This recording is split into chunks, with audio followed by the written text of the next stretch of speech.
Well, good morning, everyone, from Endeavour.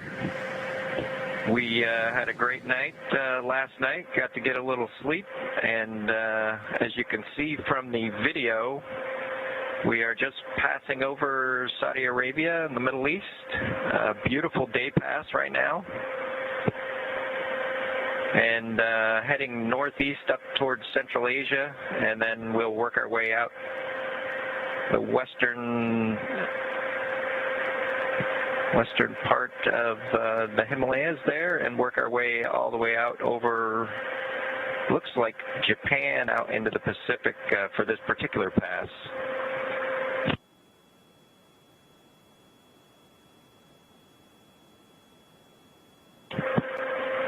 If you look closely in the video, you can see just a sliver of moon kind of halfway between the surface of the Earth and the window pane as we're flying at about 17,500 miles an hour around the planet. Getting pretty close to ISS. When we were in the night part of this orbit, we actually got to see ISS out the window, which was pretty neat to see it for the first time on this trip. Bob's panning the camera back now, just kind of taking a look at around the cabin just to see how things look after a crew's lived in Dragon for an evening. We last night, the way things went, we had our normal activation, got out of our suits, had some a little bit of dinner, then reconfigured the cabin for orbit ops. Did a couple other events, including the media event last night, and then we proceeded to get ready for bed, which in space takes a little bit longer than I think on planet Earth. We had to pull out sleeping bags and sleeping clothes and all those kinds of things. Got kind of cleaned up, and then we ended up sleeping just like we are right now, right in our chairs, which was actually a pretty comfortable night's sleep. One of the things we did yesterday was actually manually fly Crew Dragon for the first time, and I want to compliment the teams at Hawthorne.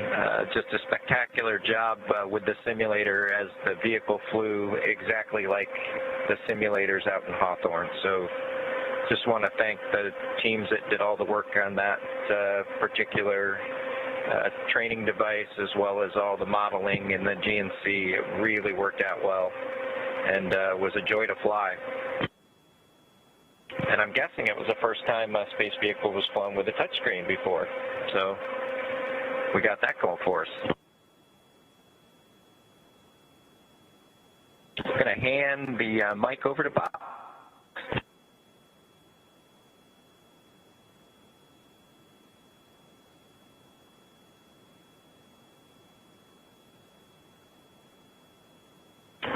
Well, hello, folks. Welcome aboard the Dragon capsule Endeavour. Doug and I had a good night's sleep last night. We were surprised, I think, at how well we actually slept aboard the vehicle. A little bit quieter than Space Shuttle, a little bit more, I guess, environmentally controlled. So we had didn't have CO2 pockets or things like that building up, giving us congestion, which was super awesome. He talked a little bit about the changing and going back and forth between our suits and our sleepwear and the clothes we're in now, and managing all those things. But we've managed to keep the ship pretty tidy at this point as we went through the night's activities and then got into our preparation for today. We did get our suits dried out, get them packed away into the black bags that are stowed in the outboard seats. You can, if you look closely, you can see we've got them strapped in with the regular straps that you'd use for riding into orbit, and then over against kind of that former window location, there is a, you can see Doug's sleep bag there next to his crew notebook, and so that's how we're keeping all of our laundry constrained floating all around today. Doug mentioned the manual flying and how well the simulator matched that.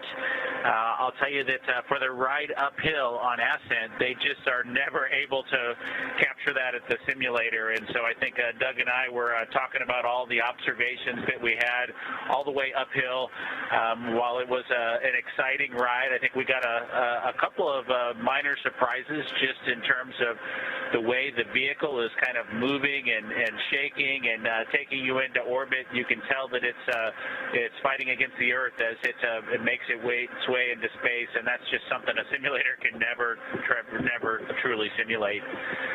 We do have a friend on board with us. We introduced you to Trimmer yesterday when we did our little activity with the camera.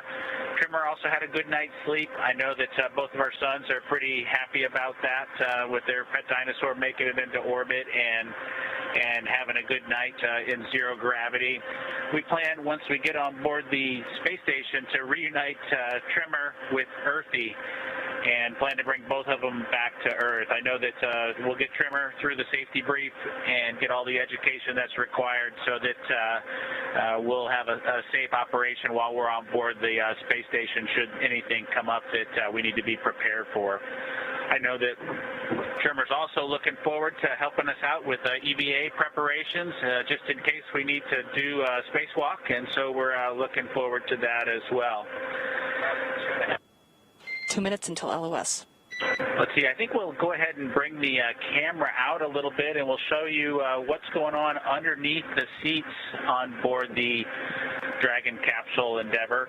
We've got quite a bit of cargo that we'll be taking to the space station. We've got some hard racks as well.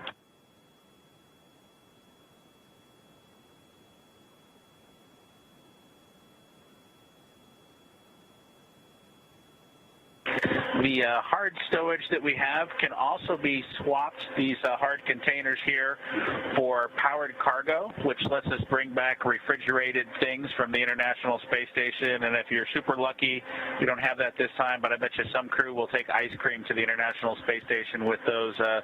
That'll be exciting for those crews to get to have that. We do have some emergency equipment labeled in red, which is nice to have and easy to see, as well as the other stowage bags that we have down here as well.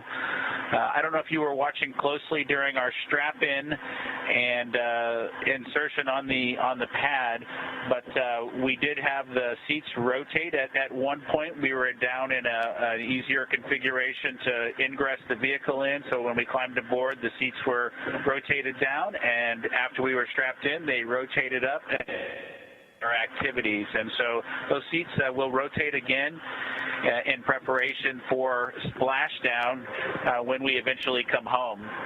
So if any of you all know Uncle Kirk Shireman, as we call him, you could ask him when we're coming home and make sure that he starts having a plan for us.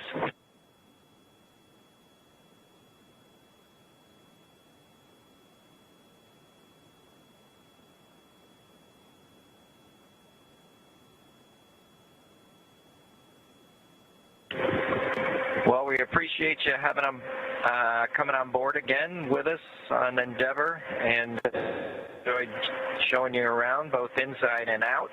The next time we'll be on video for you. We'll hopefully be on board Chris Cass in just hours. So we appreciate you stopping by and from Endeavour.